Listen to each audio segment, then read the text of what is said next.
My Christmas table was set for 12 when a ping lit my iPad photos of my family feasting on a yacht without me paid for by a charge on my account.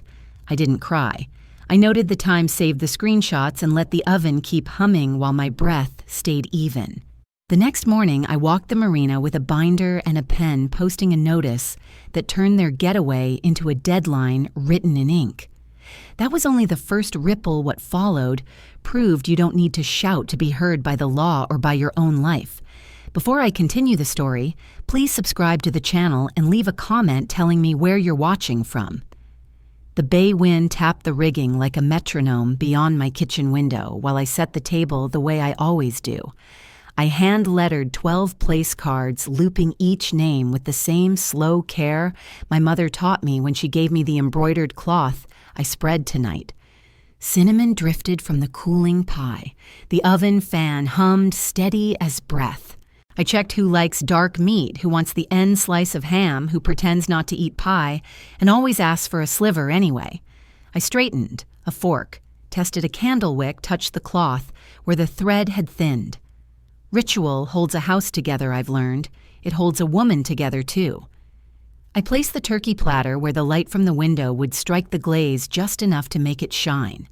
Bay water knocked softly against pilings. A halyard clicked, paused, clicked again. I checked the cards a second time, swapping 2 seats because knees ache and cousins bicker, and distance can be a kindness. The pie's crust whispered when I tapped it with the back of a spoon, a small sound of arrival. I tucked a sprig of rosemary into a ribbon around the centerpiece. Work like this keeps a woman's hands speaking when her throat won't. I breathed in apple cinnamon clove and the old starch of the cloth, and I felt the room say, as it always has, we are ready. My phone buzzed. Asha's name blinked with a little gift emoji and a link. I tapped, and the room tilted an Instagram carousel labeled Our Christmas Feast. Table on a chartered yacht, napkins folded like gulls, my daughter beaming beside her husband, my grandchildren throwing sticky hands at the camera. Fairy lights threaded the rail. The caption read, All Together. I was not there, though the feast was the feast I had planned. I watched the slideshow advance by itself, each swipe a small erasure. I let the screen dim. I let the pie breathe. I set my phone face down and heard only the oven and the tick of the hall clock. A video played next, a waiter in a navy blazer tossing flour over a skillet as the yacht rocked gently. My grandson shouted that it looked like snow. Someone typed heart emojis. I could tell by the angle that my daughter filmed it herself, the frame a little proud, a little hurried. In one slide, my son-in-law lifted a champagne flute to the lens and mouthed words I could not hear. Asha's text followed the link. Are you with them? It looks chilly out there. I answered with a thumbs up only to her, which meant to me, I am here, I am breathing. I will not be baited into explaining pain to a screen. The dining room around me held still a steadiness the yacht could not borrow. I watched until the carousel looped to the first picture, then let the device go dark again. Lists, steady, a racing heart.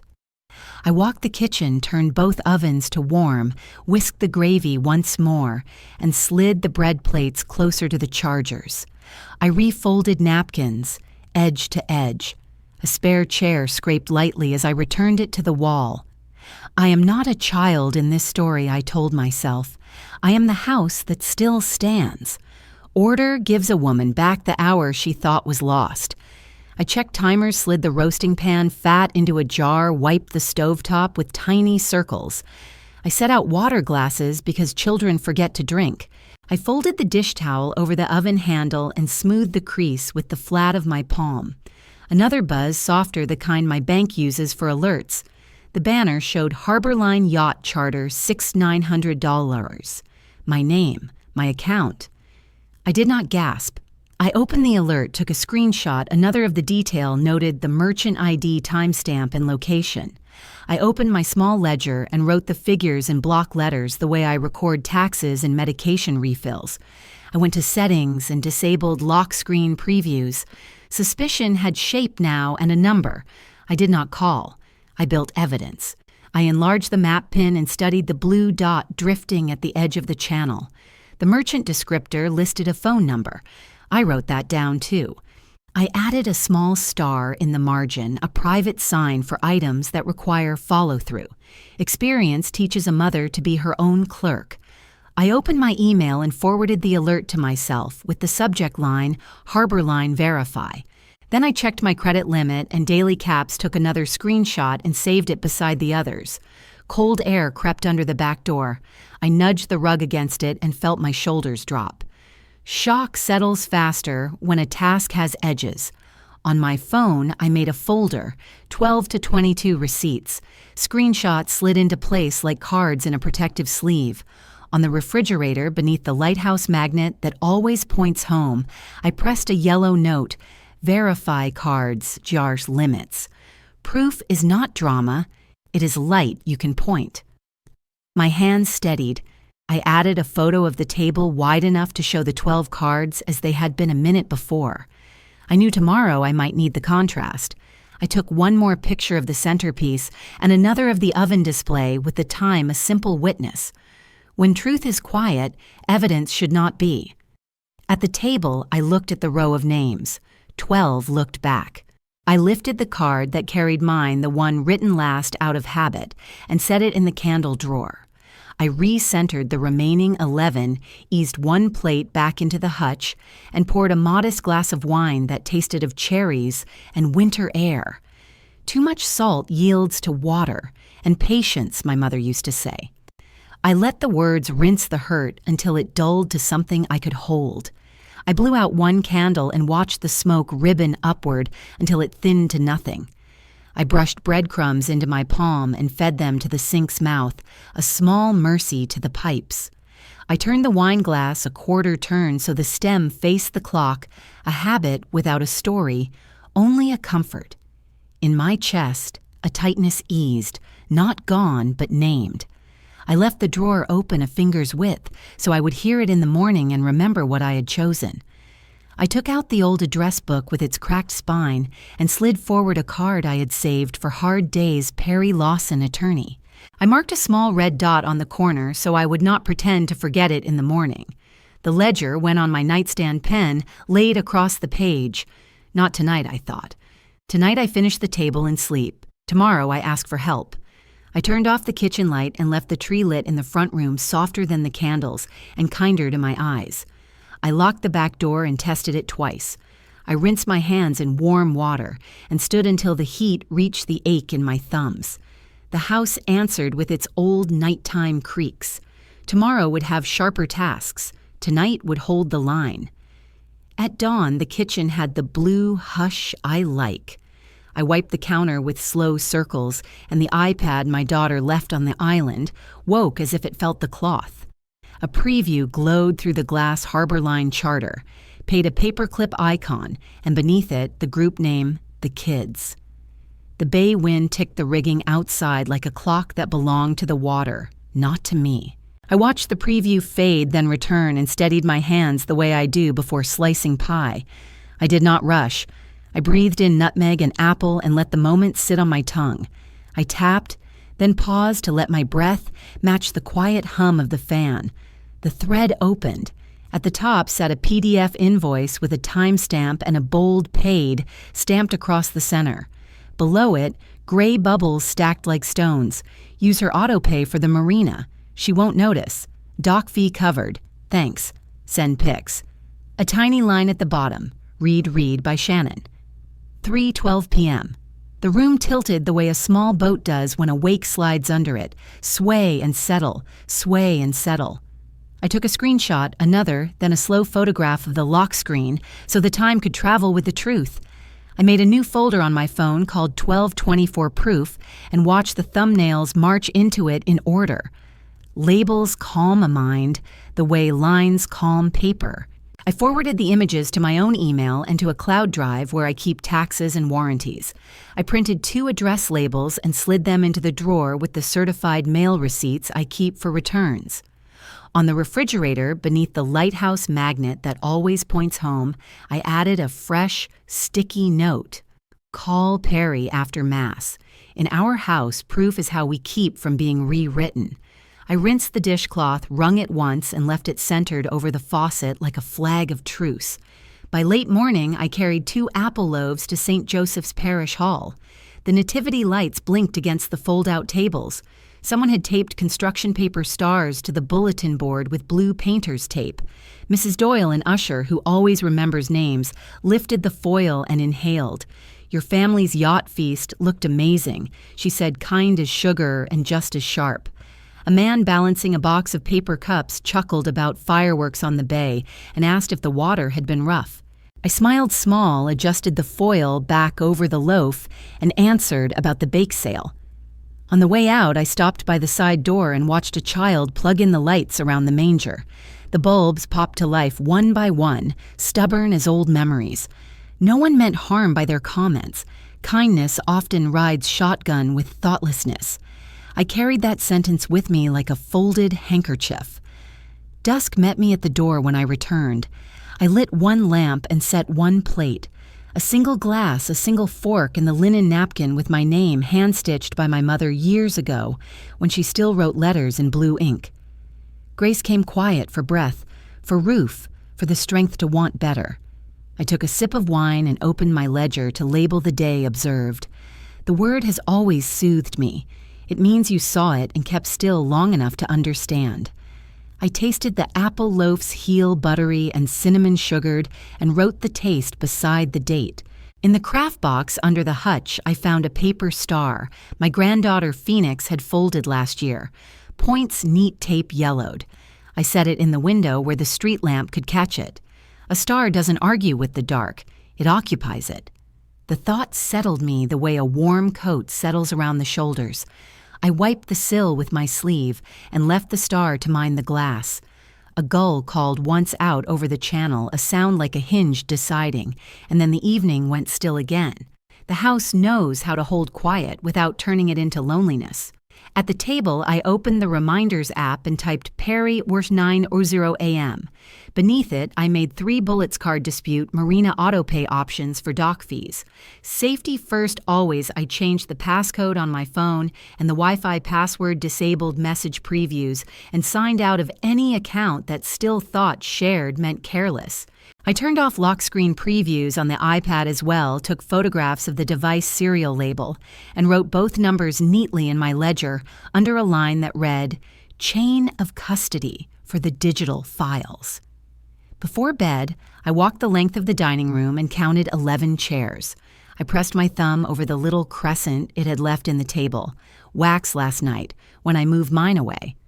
The bay wind freshened, and the rigging clicks answered one another like neighbors. I turned off the lamp and let the window hold the reflection of the paper star. In that dim mirror, I looked like every woman I've ever been, young wife, new mother, widow, stacked one behind the other, all of us, learning not to apologize for taking up my own seat. I walked back to the table and re-centered the 11 place cards until the edges lined up with the grain. Balance is not forgiveness. It is good housekeeping. I checked the bank app. Again, confirmed the dispute button would be available now, the charge posted, and typed a summary in my ledger date amount, merchant ID device used witnesses public. I slid the parish bulletin under the magnet, circled the pantry shift, and put a star beside it. Tomorrow would start with a call and whatever came next with work. I set a 9 a.m. reminder Perry and slid the iPad face down like a closed door. At 9 sharp on Christmas morning, I dialed Perry Lawson, my attorney of 30 years. The house was still the bay outside, moving slow under a pale sun, and my ledger lay open on the counter to a fresh page titled Options. I had already stacked my folders, December receipts, screenshots the invoice with Shannon's read receipt. My notes were clipped and ready. When Perry's voice came on the line, it carried the same calm he'd always had. I laid out the facts as though I were reciting a grocery list, the Instagram carousel, the yacht charge, the read receipts. No tears, no flourishes, just timestamps, account numbers, and screenshots. He paused only to ask if I had the device ID and the bank's alert detail. I confirmed. Everything was logged. The law is slow, he said evenly, but it isn't deaf. That was enough. Validation in plain words. Perry began his guidance with the precision of a man who had spoken these steps 1,000 times before. First, freeze the authorized cards tied to the household. Second, keep a written log of every alert, every call, every piece of mail. Third, send him digital copies today and physical ones by certified mail this week. He reminded me no confrontation messages, no tipping hands. Then he mapped out the rest. File a dispute on the $6,900 yacht charge. Submit the screenshots of the push alerts and the merchant's ID. Expect a case number later, but don't chase it now. Next request, a full marina ledger, slip fees, utilities, waste. Ask about lien and cure periods. And call the HOA for policy language, what's enforceable, what's not. I was already writing as he spoke the nib of my pen, carving out bullet points in my ledger. When we hung up, I emailed him 2 folders, 1222 receipts and 1224 proof. Then I drafted a 1-page incident summary. No adjectives, just facts. A line for each wound. The law might be slow, but I was ahead of it. By noon, I had logged into the bank's portal and filed the dispute. I attached the screenshots, merchant ID, and timestamp. The system spat out a bland reply, "Your submission has been received. You will receive an update by email. No case number yet. That would come later." I printed the confirmation and slid it into a manila folder labeled Dispute Roads. A few years ago, I might have sighed at the bureaucracy. Now it felt like scaffolding around a cracked wall. Order built one nail at a time. After lunch, I called the marina. Eaton answered his voice rough with holiday duty. When I gave my address, I heard his keyboard tapping. "Looks like 6 months past due," he said. "Slip fees, electricity pump-out charges." I asked for the totals dates and the policy excerpt on lien and cure periods. He promised to email a PDF ledger within the hour. I also requested still frames from the dock camera for that evening for security review. He didn't question it. Hanging up, I felt a flicker of vindication. Numbers were harder to gaslight than feelings. My next call was to Zara at the HOA office. She knew my garden, my attendance at board meetings.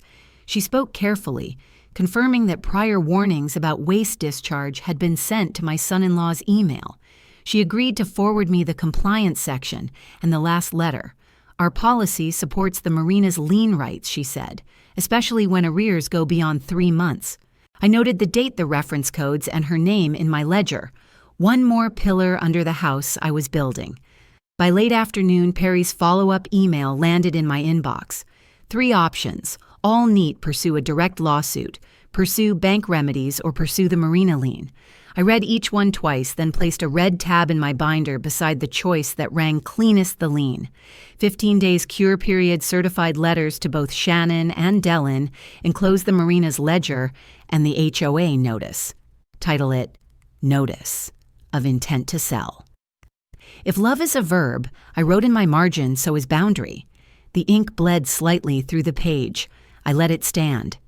Evening fell with a blue hush over the bay. I shut off the warming drawer I had no use for, set a mug of tea beside my binder, and pressed the pen cap closed. Tomorrow I would draft the notice. Tomorrow I would walk to the post office and buy the green-striped certified labels. For now, the house was quiet. Not empty quiet. I slid the binder into its place on the shelf, red tab jutting like a marker in the tide. I slid a red tab into my binder, lien action, and set a reminder to draft the notice, first thing tomorrow. At first light on December 26th, the bay outside my window was a sheet of pale gray, the kind of quiet color that made every detail inside the house sharper. The kettle clicked off, the printer warmed, and my inbox lit up with the email I had been waiting for. Eaton from the marina had sent the PDF ledger. 6 months of unpaid slip fees, metered electricity, and waste pump-outs, each line dated, each balance stacked. Attached beneath it was the policy excerpt spelling out the storage lien and the 15-day cure period. Zara from the HOA had been CC'd her earlier warning letter, folded neatly into the thread. I printed the ledger and slid it into my red tab binder. Yellow highlighter swept across the totals, pink across the due dates. With the hum of the printer behind me, I wrote in the margin ground to stand on. The next step was digital housekeeping Perry's phrase. I logged into my bank's portal and revoked every authorization not essential to me. Marina AutoPay vanished with a click. I confirmed the yacht charge dispute was logged and uploaded today's addendum, the ledger PDF, to the bank's secure message portal. I changed passcodes, shut off lock screen previews, enabled two-factor on every app that touched my money. My phone buzzed with verification codes like a row of sentinels. When I finished, I printed a one-page checklist, State of Accounts 1226. At the bottom, I signed my name, dated it, and slipped it into the binder. No anger, just administration. Closing every door they had assumed was theirs to walk through. By mid-morning, I sat at my desk with a fresh document open. At the top, I typed in bold, Notice of Intent to Sell. The rest was plain English, as Perry had urged the amount, owed the ledger, attached the cure period. The policy excerpt, my contact information, 15 days to pay or forfeit the vessel. I kept the paragraphs double-spaced, the margins wide, my initials in the footer, 2 copies for posting, 2 for mailing. If love had a boundary, I murmured as I stapled the sets, it would be readable. Before lunch, I carried the envelope down to the marina. Itan met me with a clipboard in hand. He stamped my copy, received, and drafted a work order to photograph the posting. Together, we walked to Pier 4, the wind sharp and cold across the slips. He slid the notice into a clear sleeve and taped it to the starboard side of the yacht. His phone camera clicked date and time stamped. He handed me a printed memo with the photo attached. Procedure complete, he said. No drama, just steps. That afternoon, I stood in line at the post office, the envelope heavy in my purse. I filled out the green-striped certified mail cards, writing Shannon's name on one, Dellen's on the other. The clerk date-stamped them and slid the receipts back. Good luck, ma'am, she said kindly. Thank you, I answered. I prefer good records. I photographed the tracking numbers before stapling them to the binder page marked Notice Mail. Proof stacked neatly like bricks mortared against denial. Back home, I taped a small sketch of a clock inside the binder tab. Underneath it, I wrote, Cure window ends. January 10th at 5:00 p.m. Then I set the reminder on my phone, red notifications scheduled to glow. Some clocks tick loud enough, I said to the empty room, to quiet a crowd. Before dusk, I sent Perry one email thread ledger policy notice PDF marina receipt photo, USPS tracking all in order. Subject line, storage lien notice posted and mailed cure ends 0110. I CC'd Zara for record. The sun sank low over the bay as I closed the laptop.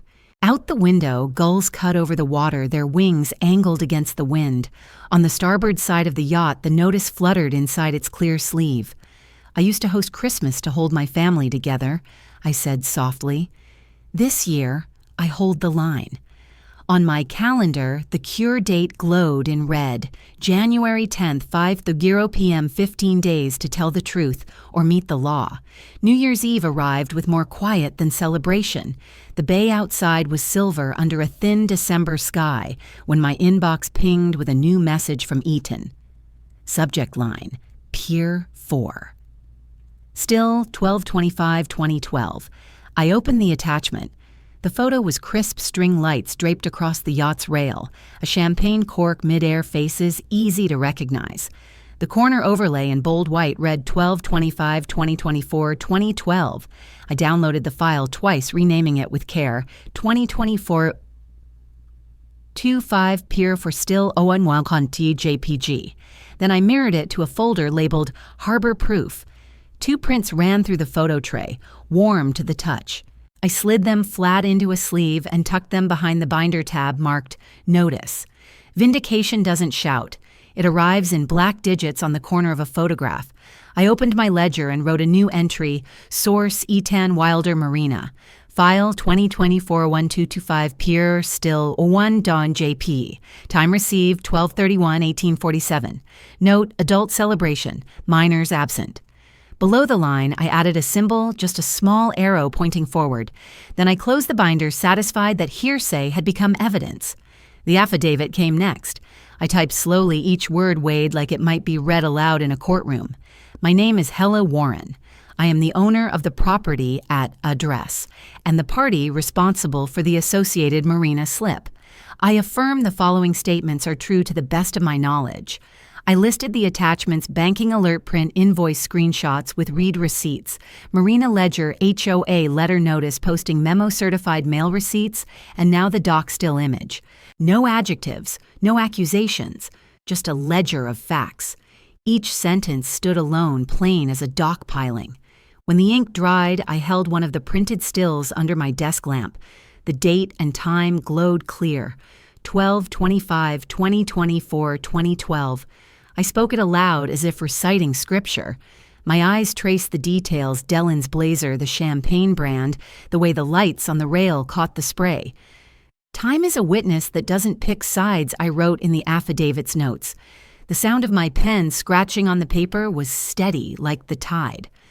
On January 2nd, I carried the affidavit and attachments to the UPS store with a notary desk tucked in the corner. The clerk adjusted her glasses and asked for my ID. "All statements are true to your knowledge?" she asked. "Yes," I answered, "and each page is referenced by date." I signed in blue ink, initialed every page corner, and watched as the notary's stamp pressed down. The seal left a clean, centered circle, the commission number sharp and legible. With that sound, my word transformed into certified truth. Back at the counter, I divided the stack into two sets, one for Perry, one for my records. Perry's packet went into a priority mail envelope tracking label affixed. I photographed the receipt before taping it into the binder. At home, I scanned every page into a locked cloud folder and wrote an index page by hand, affidavit proof bundle. That index went at the front of the binder. If anyone ever tried to shuffle the deck, the order would still stand. That evening, I brewed tea and set the mug beside the binder. My calendar lay open, a thin line drawn beneath January 10th. Auction prep window opens after cure date. Some years end with fireworks, I said aloud to the room. Mine ends with a file that can stand up to questions. The steam rose steady, curling like smoke from a signal fire. Before bed, I drafted an email to Perry. Subject affidavit, notarized attachments indexed. The doc still image was attached, the tracking number noted. Minutes later, his reply came, received. Next, we prepare for any challenge and confirm sheriff protocols post-cure. With the seal drying on the affidavit, I wrote one last line beneath the cure date. Be ready for noise. Noise arrived sooner than I planned, 5 days before cure on Pier 4 with Dellen's voice echoing over the boards. The wind carried a sharp edge that afternoon as I walked the long plank toward Pier 4. My tote canvas and worn hung steady at my side, its weight from the slim binder inside. The notice still fluttered in its clear sleeve on the starboard rail where Eaton had posted it, the paper rigid against the winter-dark water. Halyards tapped against masts in a rhythm like ticking clocks. I thought I came to speak with the tide, not to fight the storm. Dellen appeared before I even reached the slip. His footsteps, quick, his voice already raised. His face was red, shoulders stiff, and the first words were, accusations flung like stones. You're stealing my boat. You ruined Christmas. You embarrassed the whole family. I did not mirror his heat. I planted my feet square on the board's binder, unopened voice even. You can't sell what's mine, he snapped. You're welcome to cure what you owe, I answered, nodding toward the notice sleeve. We were going to pay. That's what the 15 days are for. The boards beneath us carried the echo of his anger, but I let the tide carry my steadiness. I unzipped the binder and turned it toward the light. One by one, I lifted the documents as if they were exhibits in a quiet courtroom. Exhibit A, the marina, and HOA ledger totals, and dates bold. Exhibit B, the photo of the notice posting, time-stamped and signed. Exhibit C, the USPS certified mail receipts, green cards stapled beside the tracking numbers. I read only the bold lines, no commentary, no editorial. Dellen reached as though to snatch a page, but I kept the binder firm in my hands. You may take a photo, I offered, voice level. He pulled his hand back, jaw tight. Artifacts spoke louder than either of us could. He pivoted, voice sharp. It was a family account we always share. That yacht charge, it was ours. I met his eyes and said one sentence. My bank has the dispute. Your messages confirm you used my auto pay without my consent. I did not hold up the screenshots. I did not need to. The knowledge of their submission was weight enough. His shoulders twitched, the fight searching for new ground. You cure the arrears in full. By January 10th, I said steady as the pilings. Remove the boat. Clean the slip. After that, we can talk about anything else. He scoffed a harsh sound. It's a stunt. The dock cures the noise, I answered, simply binder closing with a soft snap. Justice isn't loud. It is a deadline written in bold. His voice rose, volume straining against the wind. A marina hand passed along the pier, glanced, and kept walking. I lowered my own voice softer than before. The cure window ends January 10th, 5 o'clock. I stepped back once, leaving the notice sleeve between us, like a barrier. Authority didn't come from my stance. It came from the rules nailed to that sleeve. I ended it with calm, "You have the date. You have the amount. You have my email." Then I turned, binder zipped, and walked the boards back toward the ramp. The thud of my steps, the gull's cry overhead, were steadier than my pulse.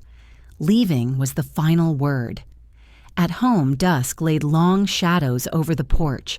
I sat with my notebook and wrote a plain record, January 5th, late afternoon. Pier 4. Statements made. You're stealing my boat. We were going to pay. My replies cure window notice date. No physical contact. Volume elevated from his side. I emailed the page to Perry subject line summary of encounter. No change to timeline. I closed the laptop and whispered, I do not need an audience to keep a promise to myself. The cure clock still ticked toward January 10th, as steady as the bay tide. 5 days isn't long or short. It's exactly enough for the law to breathe. The morning the cure window closed, I treated the house like a checklist. The green return cards lay clipped to my binder, the marina ledger open beside my mug, the calendar block marked in red, January 10, 5:00 p.m. I refreshed the ledger one more time. No payment. I typed 2 lines to Perry. No cure funds received as of 8:12 a.m. Proceeding per plan, and hit send. The kettle clicked off. Outside, the bay looked ironed flat. I called Marine Services and kept my voice even. I explained the notice posted at Pier 4, the certified mail delivered the ledger totals, the cure date. Deputy Alvarez listened without rushing me, then said he could meet us late morning. Email the copies for the file, he added. I sent the PDF packet before my tea cooled and placed my phone face down. There was nothing left to do but keep time. At the marina office, Eaton greeted me with the same professional calm he'd had all along. Deputies on his way, he said, holding the door against the wind. I set the binder on the counter. The notice photograph, the USPS receipts, the ledger, each tab weighted like a rung on a ladder I had already climbed. We walked out together when the patrol SUV eased into the lot. Deputy Alvarez shook our hands, introduced himself, and read the bare facts as he walked notice delivery ledger deadline. I handed him the binder. He turned each page, scanning as if weighing it in his palm. All right, he said. We'll document, tag, and secure. Access will be limited until payment in full or sale under lien. The wind pushed across the slips, carrying the faint rattle of halyards. We reached the boat. The clear sleeve still held my notice on the starboard side corners, taped clean. Alvarez photographed the hull number, then the sleeve, then the deck, from 3 angles. He wrote the time on his clipboard and asked Eaton for the inventory sheet. Eaton read off the outboard serial and the visible electronics while the deputy took pictures. I kept my hands at my sides and my feet square on the boards. I was there to witness, not to touch. When the deputy peeled the backing from the red and white tag and pressed it to the companionway hatch, the sound was quiet, just adhesive meeting fiberglass, but it settled something in my chest. Tag placed, he said, for the body camera, giving the date and the slip number. He photographed the tag close and far, then secured a small lockbox at the hatch and snapped another shot. I signed the observer line on the inventory sheet with a simple H. Warren. Back in the office, Eaton unlocked a shallow drawer and lifted out a small stainless service tray. He set the berth key on it as if it were a ring, not a rectangle of metal and plastic. Alvarez noted the key number on his form. I signed for temporary custody under lien. Then at the deputy's instruction, I slid the tray back to him so he could seal the key in a clear envelope and initial the flap. The metal-on-metal chime was soft, but it rang like a bell in my ribs. Next steps, Alvarez said. He laid them out plainly: hold period under statute auction protocol if the debt remained uncured. Funds in escrow, required for any proposed cure proof of cleanup before any release. Eaton printed a tentative prep date and handed me the sheet. We'll adjust if funds appear, he said. But the clock runs the same for everyone. I asked no questions I didn't need answered. I dated the page, slid it beneath the red tab. Tagged, and felt the clean edge of the paper like a guardrail under my palm. Outside, gulls rode the air between clouds. I walked to my car without hurry, the sealed key envelope in my bag, the binder zipped.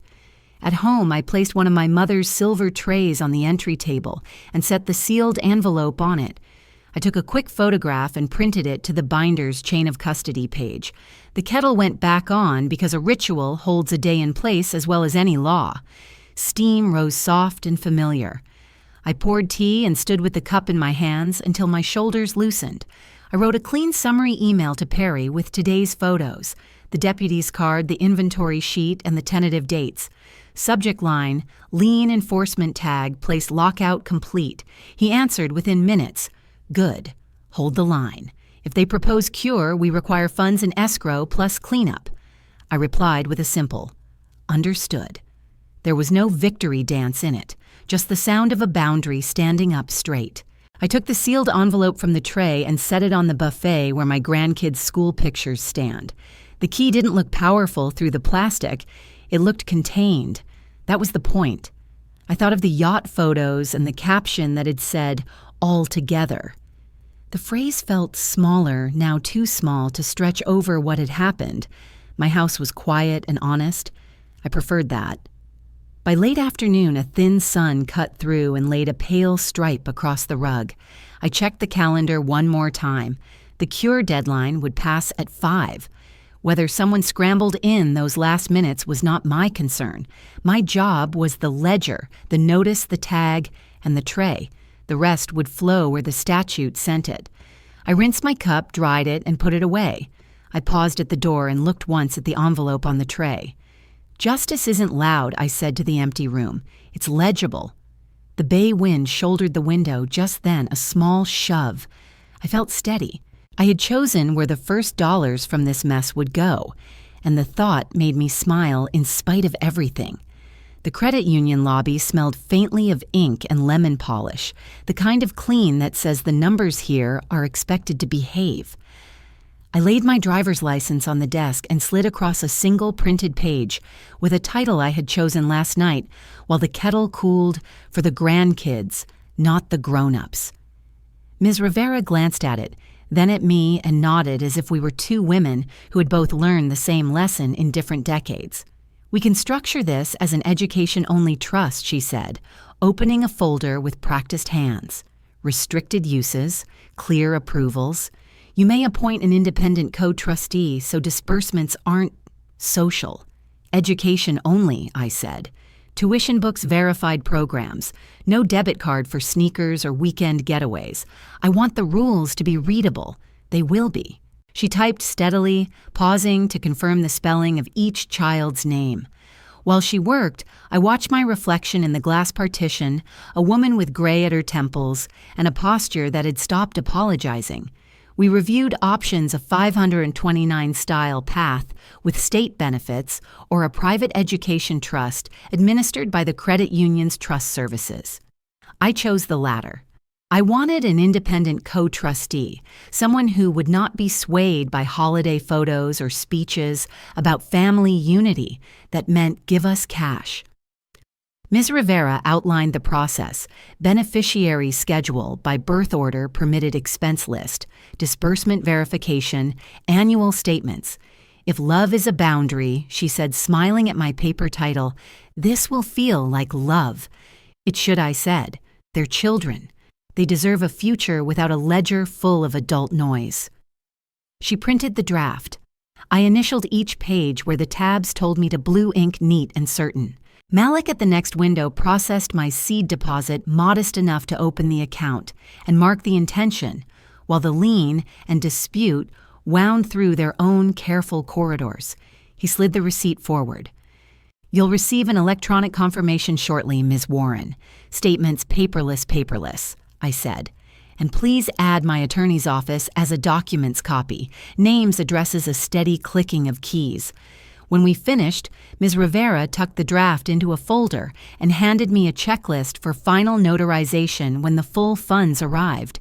Outside, the January air off the estuary felt colder, but easier. I drove home with the folder seat-belted beside me like a guest I wanted to protect. At my desk, I scanned the signed draft and wrote a one-page letter of intent in plain English. This fund pays for learning and training, not our arguments. The adults will handle the adults' problems. The children will not be billed for them. I sent the packet to Perry with Ms. Rivera CC'd subject line Education Trust, seeded restrictions attached. I did not decorate the email with adjectives. The rules were the decor. The computer chimed a reply from someone else, first my bank. Dispute case ID number A27419 confirmed Merchant Harbor Line Yacht Charter. The words were cool and sufficient. I opened my ledger and wrote the case number beside the list of attached documents. Noting the time, then replied to the bank with a request that the disputed dollars be sequestered pending resolution. I attached a short index of what already sat in the file: the push alert, the invoice, the read receipt, the marina ledger, the sheriff's tag date. Please confirm. Hold status in writing, I typed. Sent.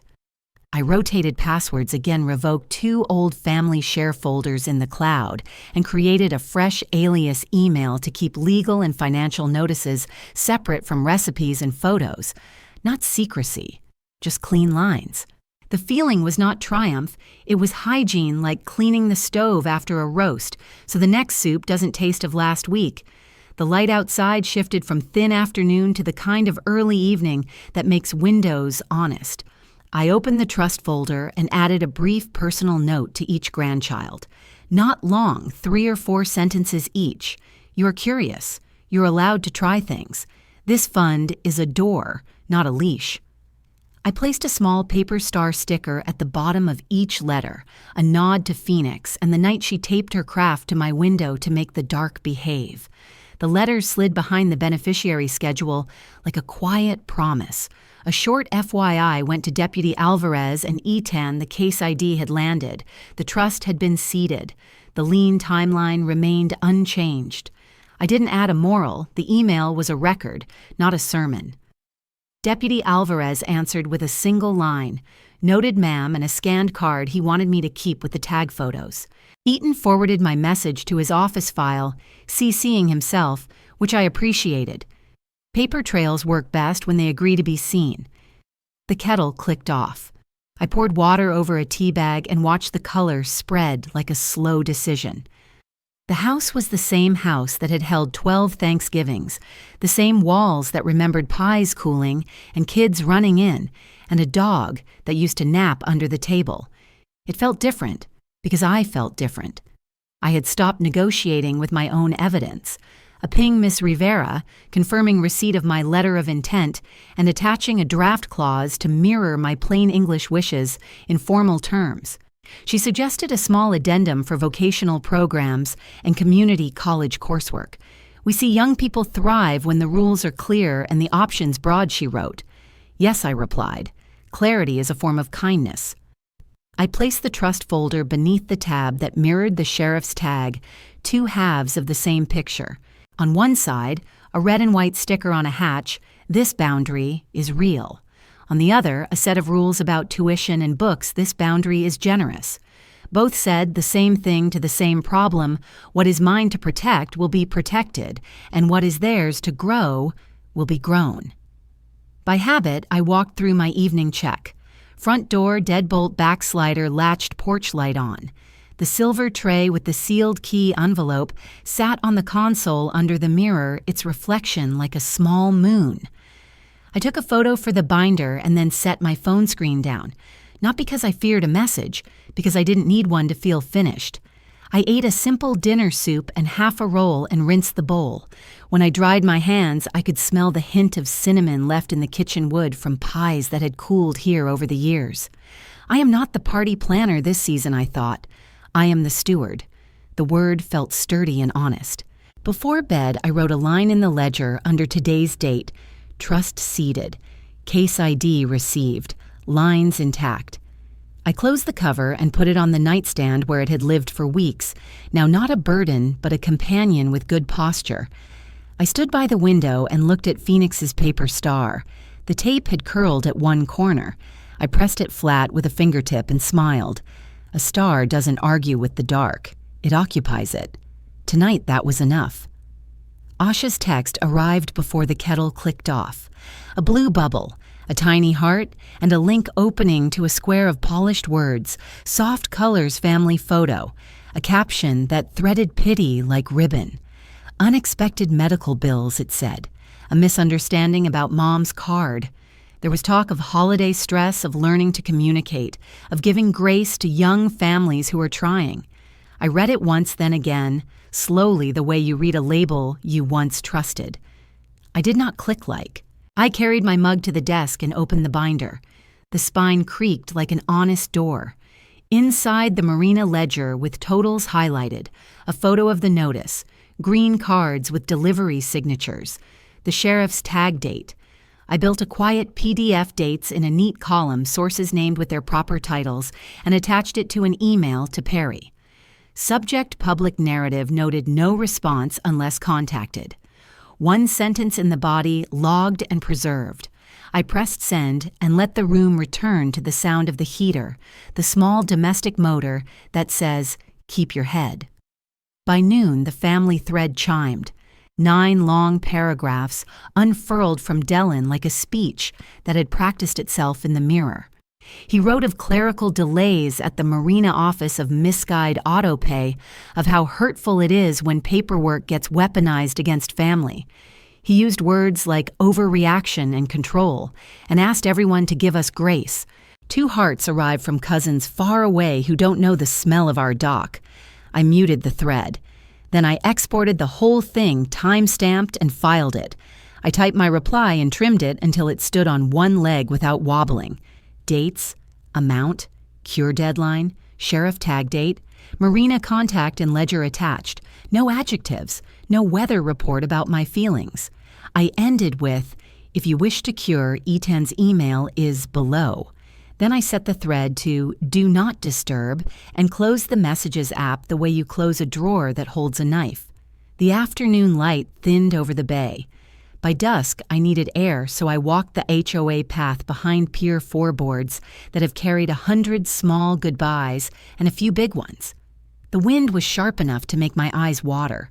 Halfway down the line of slips, I caught at a hot plastic scent that doesn't belong to winter. I stopped, let my breath settle, and looked. A shore power cord arched toward my family's tagged boat with an orange adapter that didn't suit the outlet. The sheriff's tag fluttered on the hatch, like a red and white flag that had learned new grammar. Ms. Klein from the HOA rounded the corner a minute later. Dark jacket, small flashlight, a handheld tester that blinked green. "Evening, Ms. Warren," she said. "We got a call about a warm connector." She tested the outlet, then the adapter, then the cord. The tester popped a light and she frowned the way a teacher frowns when a pencil shouldn't be in a socket. "This connector doesn't meet our spec," she said. "I'm logging it under the existing warning." She photographed the setup, read the hull number, called it in, and told the marina to disconnect unsafe power. I nodded. I didn't touch a thing. Safety doesn't have sides. Back home, I slipped the HOA incident email behind the tag tab and updated the timeline with a calm, inked line. I sent Perry a note addendum filed under safety, CC Eaton.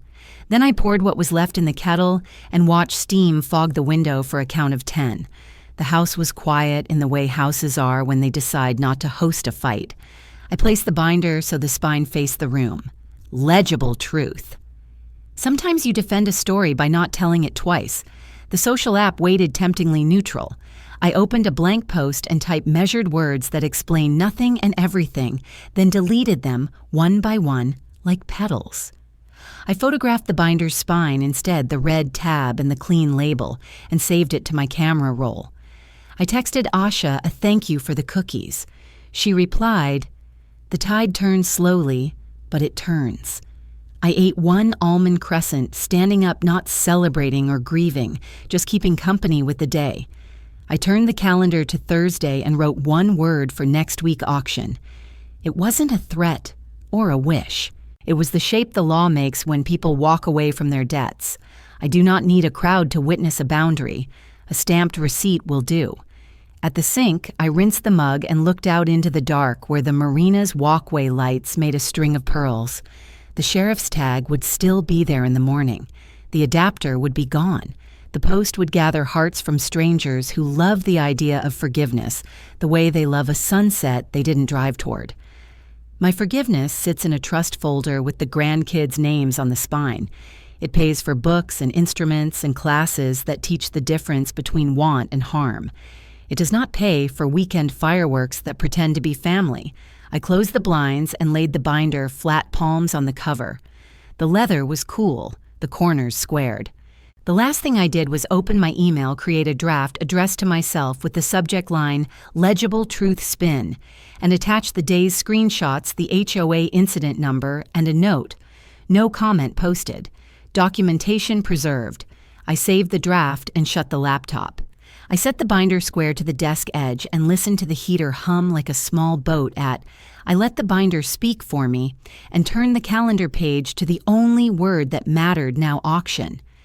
At first light, I opened the binder, pulled up the template, and drafted the notice the way Perry taught me who, what, when, where, and why. Vessel hull number registration berth. Reason unpaid fees, utilities waste. Total due, bolded. I added the inspection window and payment terms, then one plain English line, so no one could pretend not to understand cure the debt in full up to 24 hours before the auction. After that, the sale proceeds. I printed 2 copies and tucked them behind the red tab. The kettle clicked off. The bay wore a pale ribbon of sun. I dated the page and signed not as mother or peacemaker, but as owner responsible for the dock. A boundary written down is easier to keep. By late morning, I was in the marina office. Etten read the notice stamped "Received" and entered it into the log. We walked to Pier 4. The wind snapped the rigging and lifted the corners of the sleeve as he slid a fresh one over the companionway. He photographed the placement with the sheriff's tag and a time overlay.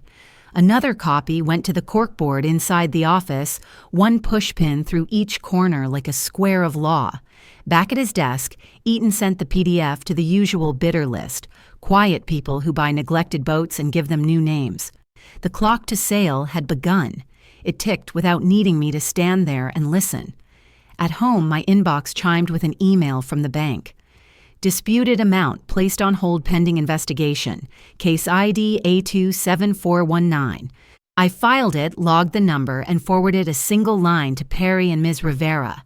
Funds on hold. The money thread now marched in step with the marina thread. A name I did not recognize appeared an hour later, Cade Morin. He was considering bidding. Could he bring a surveyor during the inspection window? What maintenance notes existed? Any add-on for power and cleanup, I answered what belonged to me and pointed the rest to Etan. The window is Thursday 10 to 2, I wrote. The totals are posted. The marina handles escrow and release. Etan replied, all with rules in 3 tidy bullets. Buyer must pay arrears in full to clear the lien. Buyer covers cleanup and disposal of unsafe adapters. Proof of compliant shore power before keys are released. I added these rules protect everyone's safety. Cade sent a thumbs up and promised to bring a surveyor. I phoned Deputy Alvarez out of respect. Notice posted bidders pinging the office no contact from the family except the earlier smear, I said. He asked me to copy him on the final auction date email and reminded me to keep every exchange in the same thread. The last message I owed the day was the simplest. I emailed Dylan and Shannon attaching the notice and the ledger cover page. My text was one paragraph: auction scheduled. Cure accepted by cashier's check to the marina up to 24 hours before the sale. After that, the sale proceeds. I included Etan's number, pressed send, muted the thread. In the afternoon, I drove back to the marina for a final look. The notice fluttered beside the sheriff's tag like two flags that happened to agree. A man read the sleeve, took a photo, and nodded. Inside, the corkboard version gathered quiet glances. No one spoke to me. It was perfect. When I reached my kitchen, the paper star Phoenix made for me caught a seam of winter light and shone like glass. I opened the calendar on my phone and blocked the auction in red from noon to 3. 2 reminders, one the day before, one 2 hours prior. I set the kettle on. I thought about the words I had not used this month: ultimatum, revenge, shame. The process used different language: notice, ledger, hold, auction. Words that point to the thing instead of at a person. It is a small mercy to choose them. Before dusk, I stepped onto the porch to watch pelicans rise and fall over the channel. The phone vibrated another bidder asking about batteries and the stove. I forwarded the questions to Eaton. Thank you, I added. All inspections during the posted window. I have learned to let the posted window do the talking. Inside, I printed the bank's hold email and slid it behind the money tab, then photographed the binder's spine, so the label read cleanly, legible truth. I did not send the photo. It was for me, for the part that once thought keeping a family together meant absorbing every bad decision. Today it meant keeping the road itself in repair. By evening, the bay turned slate, and the mast lights pricked on one by one. I stood at the window and read the notice aloud the way I used to read recipes before a holiday calm, exact, verified by the oven light. Public sale, I said. Cure accepted until 24 hours prior. I closed the binder and set it next to the silver tray with the sealed key envelope. Not anger, a plan with dates. After supper, my phone buzzed again. A brief reply from Cade Surveyor confirmed. Earnest money queued. Then silence. I washed the teacup and let the day close. Tomorrow would be another day of paper and weather and waiting, the kind of patience that looks like nothing until it suddenly looks like everything. By sundown, the notice fluttered next to the tag. By sunrise, the first counter move would arrive. But that would be tomorrow's work. Tonight, I marked the last square on the calendar and breathed in the cinnamon I had left in a bowl on the stove. At Christmas, a thread of sweetness that refused to leave the room. The subject line said, cease. It landed at 8:13 a.m., black on white, as plain as a stop sign. I did not answer it. I forwarded it to Perry with 3 words fax attached again and pulled my binder close. Their letter accused me of conversion, called the Yacht family property, and threatened an injunction. It used adjectives where dates ought to be. So I did what I have done all winter: I stacked dates. I attached the notice photographs, the USPS green cards, the ledger with totals, and due dates, the sheriff's tag beside the hull number, and the bank's hold email with the case ID. The kettle clicked off. When you've lived long enough, you learn to set a timer on your temper. I waited for Perry's reply the way you wait for bread to rise. No peeking, no fussing. His PDF arrived before 9 firm, spare clean. He cited the storage lien statute by number, listed the cure window and delivery proofs, noted the bank's confirmation that my money was sequestered. No adverbs, just a last paragraph, like a door held open. Cure in full via cashier's check to the marina, no later than 24 hours before auction. Otherwise, sale proceeds per statute. I read it twice and felt my shoulders drop. Leary and Moss wrote back with one thin line, "We'll confer with our clients," and the day went quiet enough to hear the gulls. Quiet is not peace, but it is better than a tantrum. I logged the time, saved the thread, and put on my shoes. At the marina office, Etan and I walked our checklist inspection, hours, bidder sign-in deposits, escrow release conditions, shore power safety. He posted the schedule beside the auction notice and photographed both. On Pier 4, the red and white tag still gripped the hatch. All those holidays I stitched together with casseroles and name cards today, I was stitching a boundary anyone could read. Cade arrived with a surveyor Ms. Baird pencil behind one ear. They worked down a terse list, hull rigging bilge electronics. Sound for its age, she said, tapping the rail. Cade registered earnest money with Eaton and promised a shore power check before any key turned. I kept my hands in my pockets. Custodian has edges you watch, you record, you don't perform. By early afternoon, Deputy Alvarez sent a short email I printed and slid behind a tab labeled Green Light. Documentation adequate. No competing claims filed. Auction may proceed on the scheduled date. Copy to Marina Council. Green isn't a feeling. It's a permission. At 3:17 p.m., my daughter emailed a photo of a personal check for partial arrears, the memo line dressed with good faith. I typed one paragraph and read it aloud before I hit send per posted notice, and Marina Policy Cure is cashier's check in full to Grand Street Marina before the 24-hour cutoff. Partial personal checks are not accepted. I CC'd Perry and Eaton and muted the thread. I gave myself 10 minutes in the coffee shop by the pier, steam braided up from my mug. A father taught a boy to tie a bowline at the corner table. I added one note to tomorrow's calendar block, arrive early, shoes with grip, and close the app. Back home at dusk, the bay went pewter and then slate. I set the binder on the kitchen island and touched the paper star Phoenix made at Thanksgiving. I printed the bidder sign-in sheet and tucked pencils into a jar. I copied the inspection hours onto an index card in letters big enough for older eyes. The kettle hummed.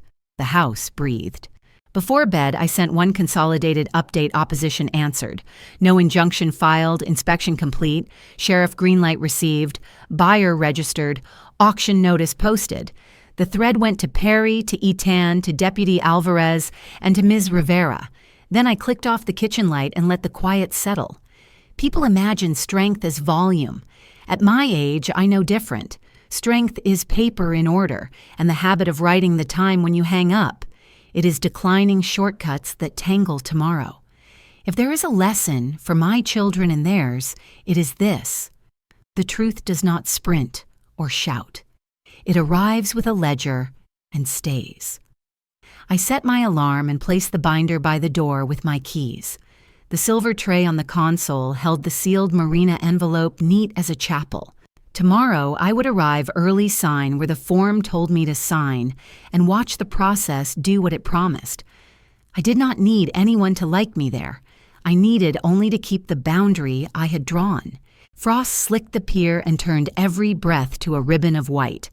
I arrived before the gulls began their quarrel binder under my arm shoes, with grip as promised. The auction notice fluttered beside the sheriff's red and white tag, both edges pinned by the wind. Etan set a plastic crate on the counter with bidder numbers taped to its sides. Miss Pruitt carried a clipboard and a narrow gavel. Justice is punctual, I told myself, and steadied my hands. Enough, enough. We gathered at the corkboard a few bidders in work coats, a woman with a tablet Cade with his surveyor's report. Deputy Alvarez stood off to the side, neutral, the color of a calm harbor. Miss Pruitt checked licenses, collected deposits, and clipped receipts. When she cleared her throat, even the halyards seemed to quiet. She read the terms in plain English arrears, satisfied from proceeds, buyer assumes, safety compliance ID, and deposit required sale as is, and civility expected. Footsteps thudded on the ramp. My daughter and son-in-law arrived with a story already moving. He held up a personal check as if paper could bend time. She spoke of transfers and good faith. Miss Pruitt pointed to the notice and the line that had been there for days, cashier's check in full before the cutoff. The cutoff had passed. You can make an exception, he said. I can't change a posted rule, I answered. The deputy noted the time and the attempt. The wind flipped the corner of the notice and went still. Numbers replaced noise. Miss Pruitt named the opening figure and paddles rose like measured waves. Cade bid in quiet increments, letting silence stretch long enough to cool hot hands. The woman with the tablet lowered her number. 2 more rounds and the final bid cleared arrears fees and cleanup with room above. Ms. Pruitt lifted the slim gavel. The click was soft and final. "Sold," she said. I let the air go all the way out of my chest. We walked to the slip. Deputy Alvarez removed the sheriff tag, photographed the clean square where it had been, and folded the sleeve. In the office, Eaton placed the key on a stainless tray, the same tray used for new berths and old problems, and slid it toward the bidder's side. Metal met metal with a modest chime. Cade signed escrow instructions, safety compliance, and a promise to replace the improper adapter before shore power touched that hull again. I initialed as witness and closed my pen. Paper became purpose. Escrow settled the sums arrears to the marina fees to the office cleanup to the crew, and the surplus to me as lien holder.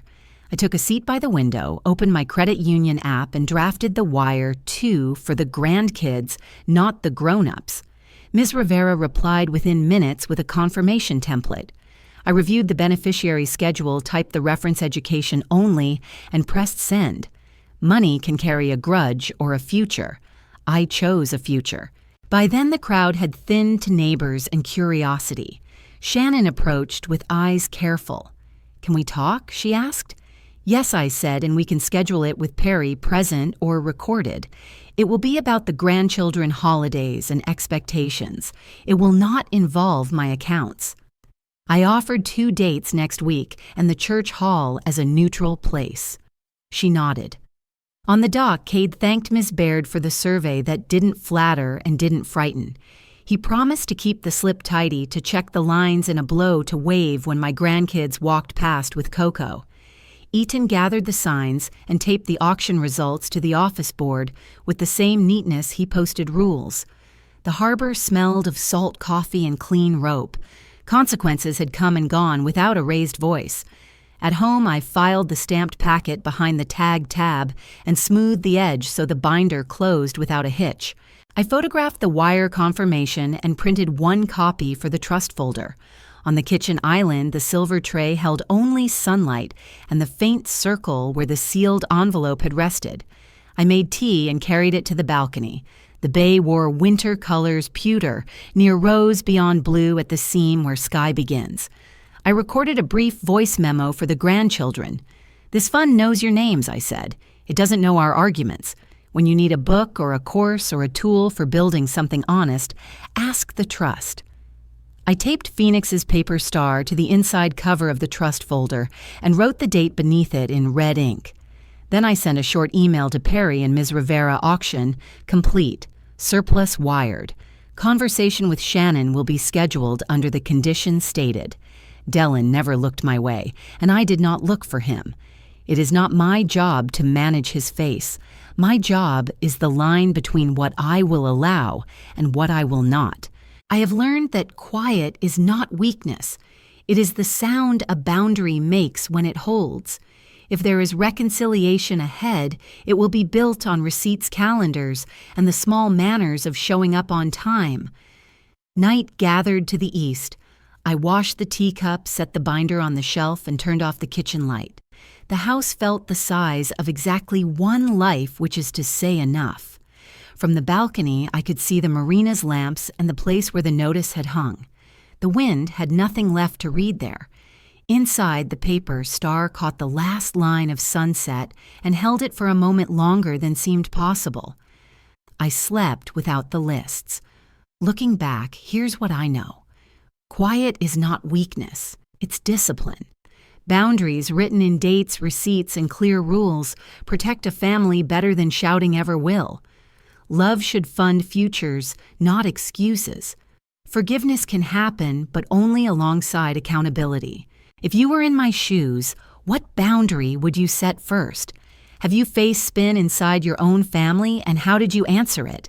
If this story touched you, drop a 1, or tell me where you're watching from. If it didn't say why, and where you saw it.